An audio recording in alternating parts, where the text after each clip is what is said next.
কসবাকাণ্ডের মূল অভিযুক্ত মনোজিৎ মিশ্রের বিরুদ্ধে এটা প্রথম অভিযোগ নয়।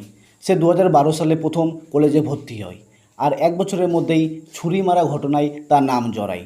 2014 সালে তাকে কলেজিয়েট করা হয় এবং 2017 সালে সে পুনরায় কলেজে ভর্তি হয়। আর কয়েক মাসের মধ্যেই তার সিসিটিভি ভাঙচুর, শিক্ষকদের ঘেরাও, এইসব অপরাধে তার নাম জড়ায়। এমনকি 2 লক্ষ টাকা নিয়ে ছাত্রদের ভর্তি করায় এইসব অভিযোগ উঠেছে তার বিরুদ্ধে।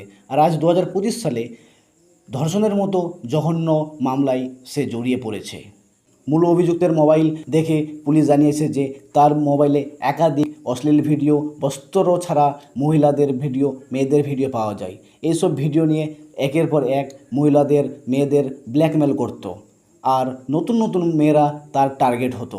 এই সব ভিডিও সে পেন ড্রাইভে সেভ করে রাখতো। এসব দেখে পুলিশ জানিয়েছে তার হবি ছিল বস্ত্রহীন অশ্লীল ভিডিও সেভ করে রাখা। এখন যেটা সবথেকে বড় প্রশ্ন সবার মনে, জুনিয়রদের কি হবে?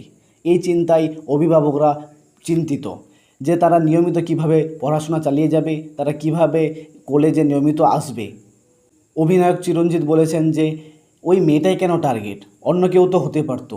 এই বিষয়ে খতিয়ে দেখা কি উচিত নয়? তিনি আরও বলেছেন যে এই অপরাধে যেসব অপরাধীরা যুক্ত তাদের এমন সাজা দেওয়া উচিত যে এটা সমাজের বুকে একটা উদাহরণ তৈরি করবে।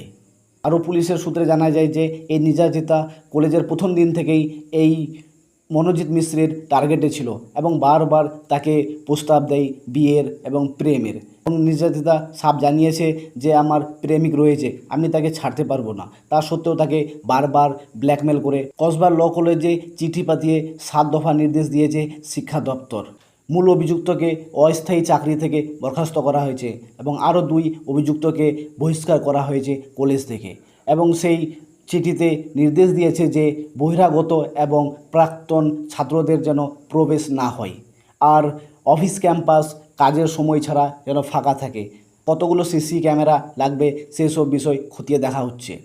কিন্তু সবথেকে যে বড় প্রশ্ন, আজকে এই ঘটনা ঘটলো কেন? কয়েক মাস আগেই এক বড় ঘটনা ঘটেছিল কলকাতার বুকে। সেই ঘটনায় যদি সঠিকভাবে তদন্ত হতো, সঠিকভাবে বিচার হতো, আর দোষীরা সেই সাজা পেত, তাহলে মনে হয় না আজ এরকম ঘটনা ঘটতো সমাজে। আর এরকম ঘটনা দিন দিন বাড়তেই আছে। হাইকোর্টের আইনজীবীরা প্রধান বিচারপতিকে চিঠি লিখে জানিয়েছেন যে এই মামলা যেন পুলিশ থেকে সিবিআইয়ের কাছে পাঠানো হয় এবং সিবিআই দ্বারা ভালোভাবে তদন্ত করা হয়।